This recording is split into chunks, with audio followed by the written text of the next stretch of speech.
Halo Kopmania, halo sedulur semuanya, kembali lagi bersama saya Muizatul Zaleha selaku host dalam acara Kopkes, Suara Mahasiswa Jiwa Wirausaha. Jadi di sini aku bakal nemenin kalian untuk ngobrol santai tentang kehidupan di dunia organisasi. Jadi organisasi di sini merupakan salah satu tempat atau wadah bagi mahasiswa untuk senantiasa berkembang. Nah, organisasi di sini salah satunya bernama Kopma Satria Manunggal Purwokerto. Kita juga udah menghadirkan salah satu narasumber yang tentunya cukup keren, cukup berpotensi ya. Beliau juga salah satu motor penggerak yang ada di Kopma Satria Manunggal Purwokerto. Mungkin bisa langsung saja kita perkenalan nama dan jabatannya di Kopma sebagai apa. Ya, oke, terima kasih Kak Muiz ya. Ya, oke, sebelumnya perkenalkan, aku Muhammad Muslim Tamimi, biasa disapa Tamim atau akrabnya kalau pengurus manggilnya Mang Tamim, karena saya Tamim dari ya? Sunda ya. Oh, Sunda. Sundanya mana, Mas? Sundanya Brebes Selatan, Bandar Kawung, ya. daerah terpencil. Tapi bisa bahasa Jawa? Bisa, karena saya sekolahnya banyaknya di Jawa. Oh, iya. Ya, saya selaku Direktur Utama ya atau Ketua Umum UKK Koperasi Mahasiswa Satria Manunggal Purwokerto. Begitu. Itu. Terus sekarang program studinya apa? Program studi yang saya tempuh di perkuliahan ini yaitu Ilmu Al-Quran Tafsir, Fakultas Masya Allah, ya? Usuluddin Adab dan Humaniora. Oke. Jadi mungkin ini teman-teman ada yang udah tahu Kopma itu apa, tapi belum tahu fungsinya, tujuannya, atau kegiatan-kegiatannya itu apa aja. Jadi mungkin ini bakal kayak lebih ngobrol aja ya, ngobrol aja buat sharing-sharing ya. Sharing-sharing. Jadi aku mau nanya, kalau di Kopma itu peran di Winseizu apa perannya? Apalagi untuk mahasiswa itu sendiri. Ya, sebelum ke peran ya, aku kenalkan dulu. Kebetulan aku juga pakai PDH Kopma ya, kita pakai PDH Kopma. Sama ya? Biru dan kuning identiknya. Ya. UKK sendiri itu pengertian dari unit kegiatan khusus. Berbeda dengan UKM. Kalau UKM unit kegiatan mahasiswa. Kalau UKK itu kegiatan yang berbasis badan hukum. Jadi meskipun instansinya Winseizu, tapi dia memiliki badan hukum kayak koperasi di luar universitas gitu, masih ada relevansi ke koperasi luar. Begitu. Perannya adalah sebagai wadah untuk menampung bakat minat mahasiswa agar potensi yang dimiliki mahasiswa itu bisa diasah di UKK Kopma sendiri, khususnya di ada bisnis plan ataupun wirausaha. Yang mau jadi wirausaha gabung aja ke Kopma, nanti bisa diasah di sana. Oh, berarti kayak meningkatkan jiwa bisnis gitu ya, jiwa bisnis wirausaha. Berarti kalau di Kopma itu nggak cuma ada di Winseizu? Nggak cuma di Winseizu, banyak di seluruh Indonesia, di universitas-universitas itu ada juga Kopma, dan terkumpul di grup juga. Kebetulan Kopma juga masuk grup Kopma se-Indonesia. Gitu. Oke, terus berarti kan Kopma kan sebagai wadah ya, wadah. Nah, wadah di sini kan tentunya ada berbagai macam kegiatan. Jadi kalau kegiatan-kegiatan baik yang umum maupun khusus, kalau di Kopma itu apa aja coba? Kalau kegiatan ya, tentunya kegiatan yang bermanfaat bagi para anggotanya. Kegiatannya yang pertama untuk masuk ke Kopma itu ada persyaratan, yaitu mengikuti pendidikan dasar. Nah, para mahasiswa ataupun maba-maba yang mau daftar Kopma itu nanti ada open recruitment pendidikan dasar koperasi sekaligus untuk syarat masuknya menjadi anggota koperasi. Nah, di sana bakal ada ilmu-ilmu yang bermanfaat, ilmu-ilmu tentang koperasi, tentang wirausaha, dan tentang kepemimpinan. Gitu. Untuk kegiatan lainnya itu nanti bisa dibahas sama pengurus, tergantung untuk menyerap minat bakat mereka dan diasah supaya keluaran-keluaran Kopma itu lebih ada nilai gitu. Iya. Berarti apa ya, lebih mengembangkan minat mahasiswa kayak gitu ya. Terus kemudian kan Kopma itu nggak asing atau berdekatan dengan yang namanya berbisnis atau wirausaha. Pastinya kan ada produk atau jasa ya. Betul. Jadi itu biasanya produk dan jasa apa yang ditawarkan untuk Kopma sendiri atau yang lainnya gitu. Oke, Kopma sendiri itu punya 4 bidang dalam strukturnya. Itu ada bidang keuangan untuk mengelola keuangan koperasi, terus ada administrasi umum, humas dan infokom itu untuk mengurus eksternal, misalkan ada surat masuk ataupun surat keluar. Terus ada juga bidang PSDA untuk melakukan kegiatan, mengorganisir panitiaan untuk melancarkan proker-proker Kopma. Dan yang terakhir ini nih yang identik dengan bisnis, yaitu bidang bisnis sendiri. Nah, di bidang bisnis sendiri itu ada beberapa unit bisnis. Yang pertama ada unit merchandise, itu fokus di berbagai buket ataupun mug dan pin ganci. Nah, terus ada unit Kopmasel, itu fokusnya di pulsa, terus di top up ataupun tarik saldo. Ada juga catering, kita menyediakan catering juga untuk keperluan biasanya UKM lain ataupun LK lain itu kan membutuhkan catering untuk acara. Nah, itu Kopma menyediakan, barangkali mau pesen-pesen. Oh, berarti bisa ya, berarti sistemnya open PO gitu, jadi open kita pesen terus baru diproses gitu. Baru diproses. Nah, yang terakhir nih, yang jadi tulang punggung, itu ada unit kantin atau food court yang ada di ini belakang perpus atau sebelah perpus. Nah, itu di pojok kanan, itu punya Kopma. Itu menjual berbagai kopi, makanan seperti nasi telur, seblak, dan ayam karage, menu terbaru, dan juga snack-snack kering itu punya penitipan anggota maupun luar anggota. Oh begitu, lumayan banyak ya bisnisnya. Ada tadi merchandise, Kopmasel, kantin, terus apa lagi tadi ya? Catering dan lain sebagainya. Berarti kalau boleh tahu food court atau kantin sendiri itu bukanya sistemnya bagaimana? Kalau bukanya kantin itu jam 7.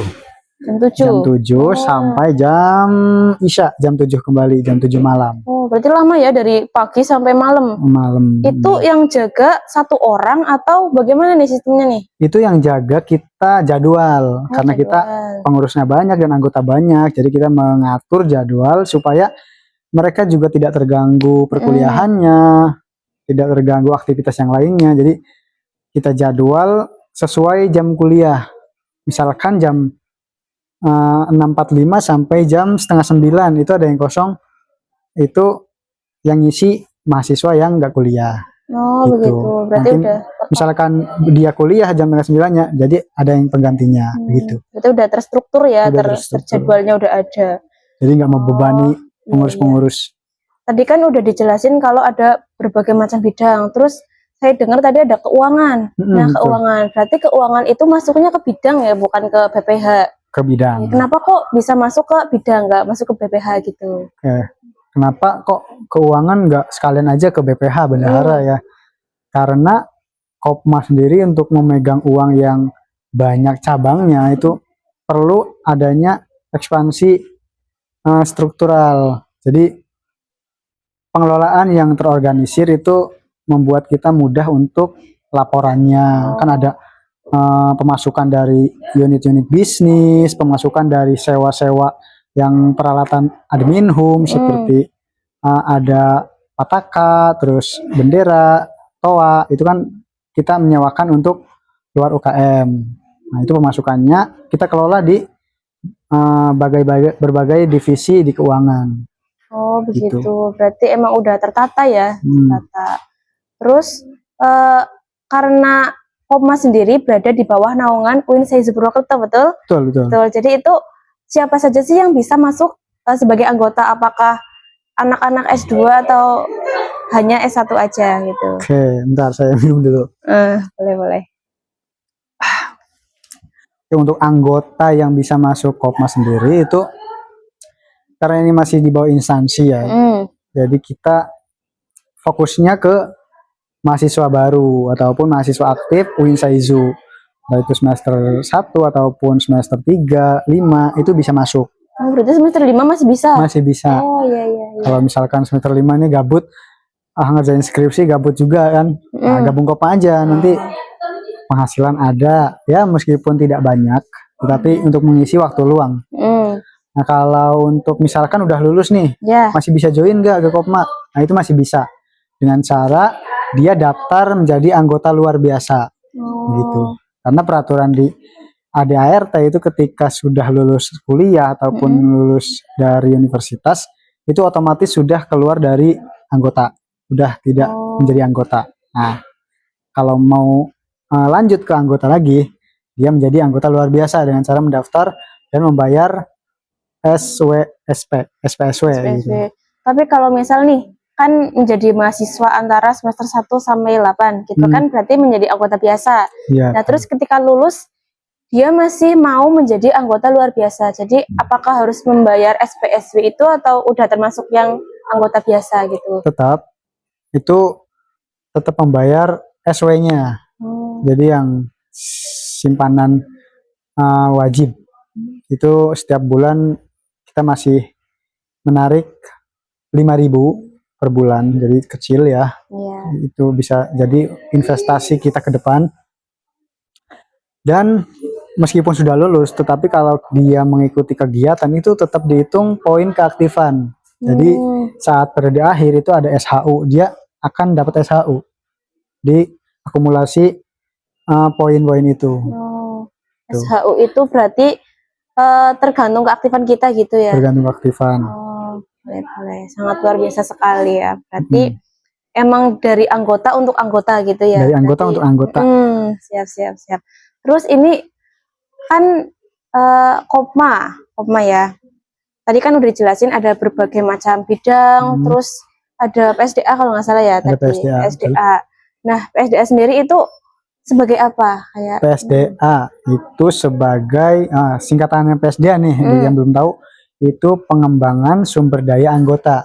Jadi supaya daya anggota itu lebih aktif dan memiliki potensi-potensi mental ataupun cara memimpin dan cara dia mengatasi masalah begitu. Karena di situ ada kegiatan-kegiatan yang mana mengasah skill untuk hal apapun begitu.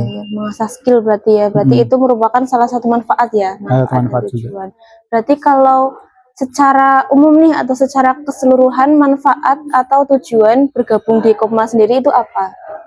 Manfaat umum ya, tentunya kalau kita berbicara soal relasi ya, relasi pasti kita dapat relasi, apalagi relasi-relasi ke yang sudah lulus demisioner, itu kita masih berhubungan dengan demisioner karena di acara-acara Kopma kita masih mengundang demis untuk hadir, untuk bersharing tentang kehidupan nyata setelah kuliah begitu.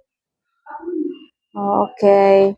Terus kemudian karena ini kan Kopma untuk mahasiswa ya, mahasiswa pastinya kan jadwalnya kan banyak, ada yang kuliah, ada yang sambil kerja, terus ada yang bimbingan, skripsi. Nah itu bagaimana Kopma bisa menjalankan usaha-usahanya yang banyak banget itu tadi ya. Nah di samping kesibukan kuliah itu sendiri. Oke, kalau berbicara tentang kesibukan yaitu kepribadian masing-masing gimana cara memanajemennya, tetapi koperasi sendiri tidak membebani ketika dia ada urusan yang lebih urgent, ibaratnya kayak skala prioritas, mana yang lebih diprioritasin dulu itu yang dikerjakan, dan setelah prioritasnya selesai maka lanjut ke prioritas yang lain gitu. Berarti fleksibel ya, kayak kuliahnya dapat, organisasi dapat gitu. Kita nggak memaksa supaya loyalitas banget ke Kopma, kita nggak seperti itu, tetapi fleksibel sesuai kemampuan mereka dan kemauan mereka. Karena satu yang dipegang prinsip koperasi itu adalah sukarela. Sukarela masuk, sukarela untuk mengabdi di Kopma, dan sukarela dalam mengembangkan Kopma gitu. Mengembangkan. Kemudian kan selaku direktur utama nih, tentunya kan banyak tantangan ya, Kalau selama menjadi direktur utama ataupun belum selama di Kopma itu tantangan terbesarnya apa?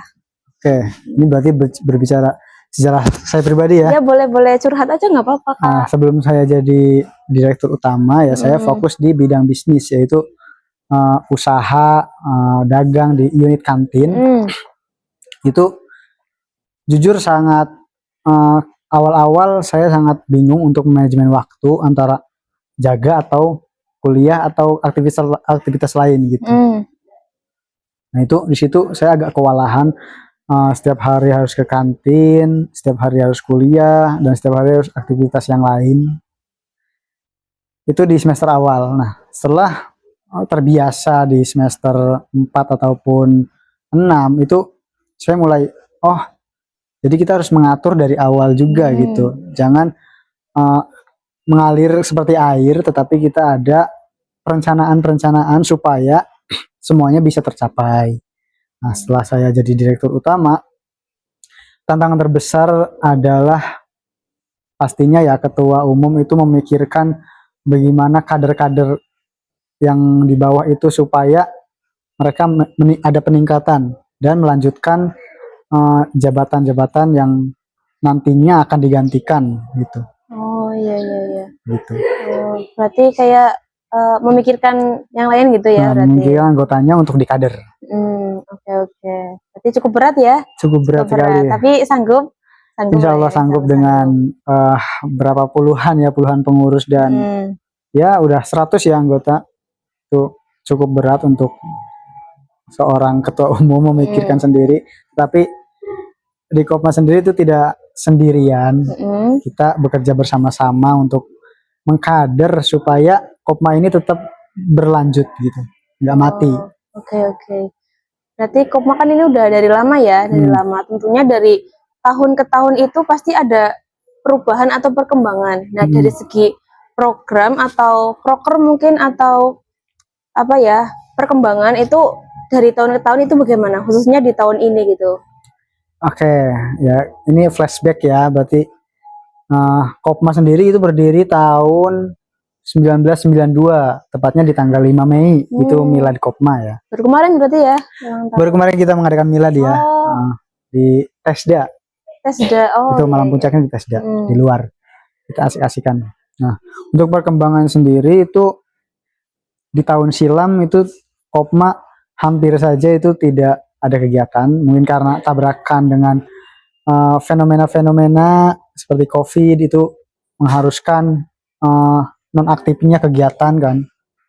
Nah, di tahun 2023 itu udah mulai aktif kembali seperti kegiatan-kegiatan yang mengasah bagaimana cara memimpin, bagaimana cara berwirausaha, khususnya di tahun 2025 ya kita menoreh prestasi juga di berbagai cabang perlombaan, khususnya di bisnis plan, esai, dan karya tulis ilmiah.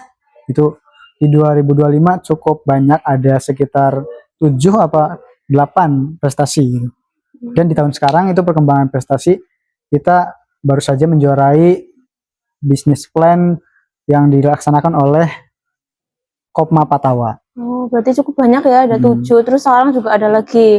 Nah, berarti itu yang ikut lomba dari anggota Kopma sendiri? Dari anggota Kopma sendiri, khususnya dari pengurus. Ya, yang daftar, yang minat untuk mengikuti lomba itu ada forum tersendiri, yang mana dia nanti diasah dan dibentur mentalnya supaya jadi mental baja untuk mengikuti perlombaan. Nah, cukup menarik ya. Berarti emang ada pelatihan-pelatihan khususnya ada gitu pelatihan buat khusus internal orang-orang yang ikut lomba gitu. Ada pelatihan umum untuk anggota secara umum dan juga ada pelatihan khusus untuk anggota yang daftar benar-benar ingin mengikuti lomba. Oh begitu. Berarti biar apa ya, makin jadi gitu ya. Makin fokus. Terus tadi kan ada pelatihan umum. Kalau pelatihan umum itu konsep dan konteksnya itu seperti apa? Oke, untuk sasaran daripada pelatihan umum itu ya sasarannya anggota dan luar anggota. Barangkali dari mahasiswa lain yang bukan anggota itu mau mengikuti pelatihan, dipersilahkan dan kami tidak mengusir ataupun malah menerima dengan baik gitu. Kalau ada mahasiswa lain yang mau ikut pelatihan itu. Seperti kemarin kita melaksanakan pelatihan esai. Nah, itu banyak juga dari mahasiswa luar anggota koperasi itu ikut pelatihan. Oh, oke. Cukup menarik ya. Berarti di Kopma nggak selalu tentang wirausaha, ada juga tentang lomba-lomba, mengasah prestasi, mengasah potensi diri, biar mental baja tadi ya. Oh, keren banget. Iya. Terus kan di Kopma kan berarti 1 periode ya di. Kalau peraturan sekarang diubah. Oh, dirubah. Harus 2 periode. Berarti 2 tahun. 2 tahun. 2 tahun. Berarti. Kemudian untuk rencana atau harapan kedepannya untuk Kopma sendiri itu bagaimana? Harapannya untuk Kopma sendiri sesuai dengan visi misi sebagai direktur utama ya.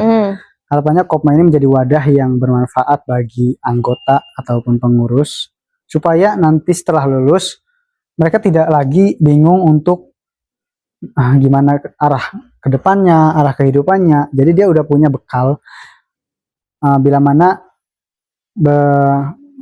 pekerjaannya tidak sesuai prodi ataupun sulit mencari pekerjaan yang relevan dengan prodi itu. Jadi dia udah punya bekal manajemen keuangan ataupun bisnis. Dia kan udah sering bisnis. Dan harapannya Kopma bisa berkolaborasi dengan koperasi-koperasi yang resmi, yang misalkan Dinkop itu bisa harapannya anggota itu bisa magang di sana supaya nanti setelah lulus itu ada ilmu koperasi yang benar-benar aksi nyata untuk koperasi gitu. Oke, tadi kan ada kata-kata kolaborasi. Kolaborasi berarti kan kita collab dengan instansi lain atau dengan Kopma lain gitu. Jadi kalau kolaborasi sebelumnya dari Kopma sendiri udah pernah melakukan hal tersebut atau belum? Untuk kolaborasi khususnya di kegiatan ya. Iya, kegiatan. Di kegiatan itu periode sebelumnya itu mengadakan pendidikan menengah. Pendidikan menengah koperasi, kolaborasi dengan Kopma Lebah, Kopma Universitas Muhammadiyah Purwokerto. UMP sini sebelah ya, tetangga berarti. Tetangga, kita udah bestian sama Kopma UMP. Gitu. Ya, terus kalau collab kan mungkin ada beberapa yang berbeda ya, mungkin dari Kopma Satria Manunggal harusnya A, terus Kopma UMP atau Lebah itu B, itu bagaimana menggabungkan dua visi misi tersebut biar menjadi satu gitu.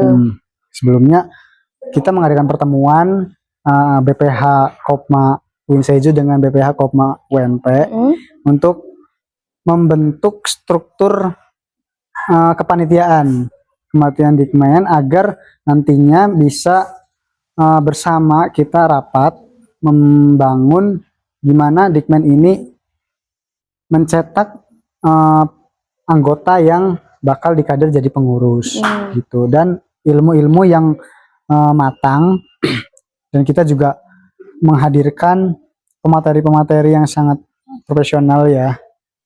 Kemarin ada pemateri dari Dinas Koperasi langsung dan juga pemateri-pemateri yang lain. Oh gitu. Berarti untuk target peserta dari Dikmen itu sendiri ada dari Kopma ini dan Kopma Lebah. Jadi biar kita menambah relasi, bukan hanya di Unsaizu tapi di Win yang lain gitu. Kemudian mungkin untuk saat ini barangkali ada pesan atau kesan untuk teman-teman semuanya yang mau bergabung ke Kopma Satria Manunggal khususnya maba ya, maba 2026 nih, saya tunggu untuk daftar ke Kopma Satria Manunggal Purwokerto. Nanti kita bakal buka stand ya pas PBAK ketiga. Stand, itu stand kayak gimana coba? Standnya itu nanti kita bakal menyediakan es teh ya, nanti bakal panas-panasan PBAK. Gratis es tehnya? Gratis dong, karena kita uangnya banyak. Gitu. Es teh, berarti pas banget ya, lagi capek-capek, panas-panasan ada es teh. Menarik.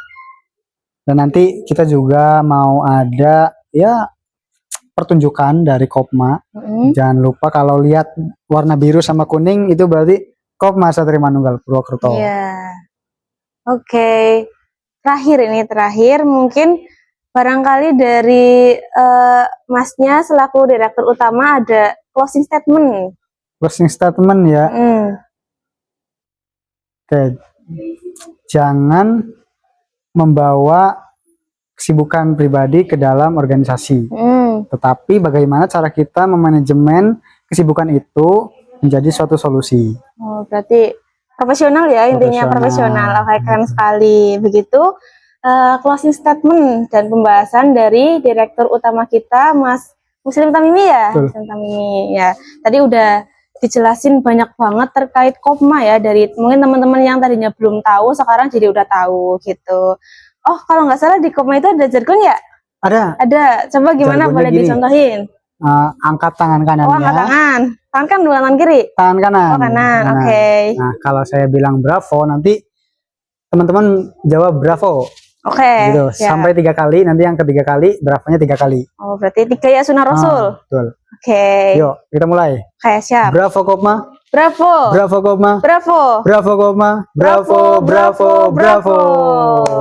Oke, luar biasa sekali, bravo ya. Berarti ini sebagai tanda cikal atau khas untuk Kopma sendiri. Gitu.